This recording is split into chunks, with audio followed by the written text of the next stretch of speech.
Então vamos falar um pouquinho aí da absorção, né? Quando a gente toma um medicamento, esse medicamento precisa ser feito a sua digestão. Ele cai no nosso estômago, um comprimido, e o nosso estômago precisa quebrar ele em partes minúsculas, em partes muito pequenas, para que o nosso intestino consiga absorver.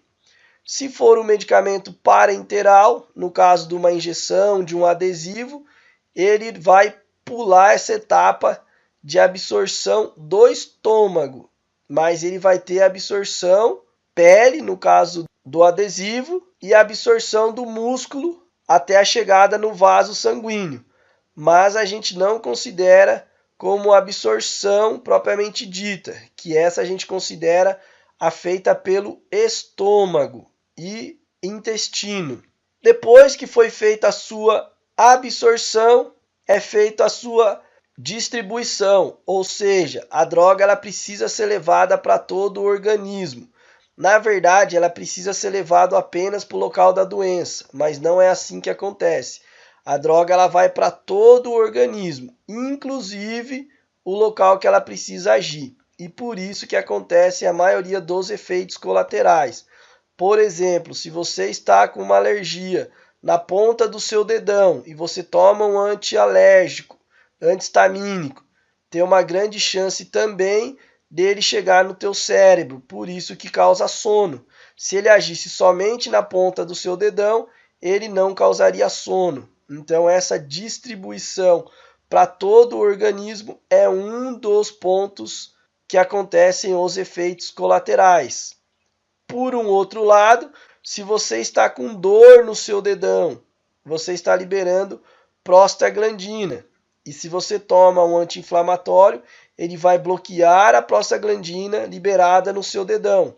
Porém, também vai bloquear a prostaglandina liberada no seu cérebro. Então, nesse caso, ele vai atuar em dois lugares para melhorar a sua dor. Então, nesse caso, a distribuição ajudou.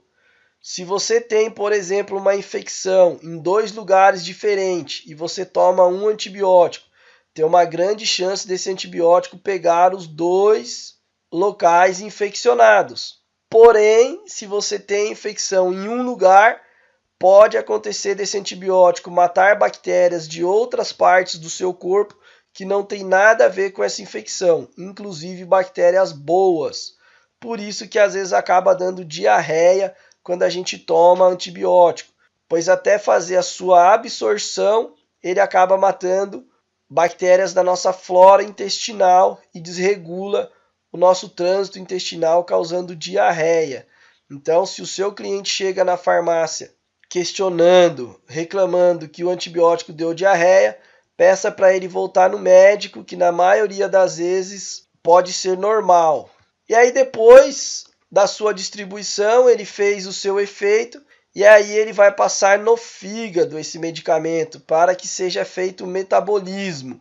Não é bem esse o termo, mas o metabolismo é como se o fígado destruísse a droga, mas não é bem uma destruição, é uma alteração química que ajuda a fazer com que essa droga seja eliminada.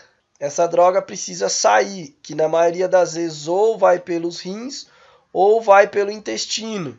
E às vezes ela precisa ter uma configuração diferente da configuração que ela está na nossa corrente sanguínea para ela poder deixar os nossos vasos e seguir o caminho da urina ou das fezes. E esse trabalho quem faz é o fígado, quem faz essa modificação de estrutura química da droga.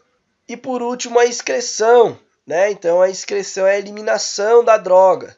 A droga entrou, fez o que tinha que fazer, agora ela tem que sair.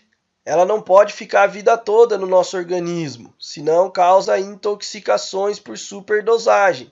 Isso é muito frequente em idosos, onde tem problema renal, e a droga tem dificuldade de sair, e se o médico não tiver a sensibilidade de fazer os exames da função renal do paciente, com a dosagem normal, que muitos pacientes não teriam problema, um paciente com problema renal pode ter intoxicação por acúmulo dessa droga no organismo.